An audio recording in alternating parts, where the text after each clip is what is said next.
Correct chain look చేద్దాం అనే టైంకి వాన స్టార్ట్ అయింది. దాదాపు 2 months అయింది ఈ వెహికల్ చైన్ క్లీన్ చేయక. ఇప్పటికీ 4 days నుంచి వాన రావడంతో రెస్ట్ అంతా పట్టింది. ఈరోజు సండే, ఎలాగో ఫ్రీగానే ఉన్నాం కదా అని క్లీన్ చేద్దామని ఈరోజు ఆ డ్యూటీ పెట్టుకున్నాం.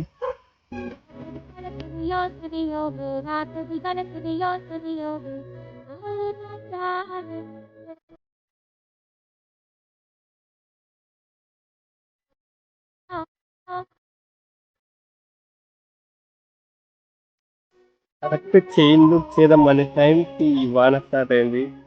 ఇంతసేపు కష్టపడి చేసిందంతా వేస్ట్ అయినట్టే ఉంది.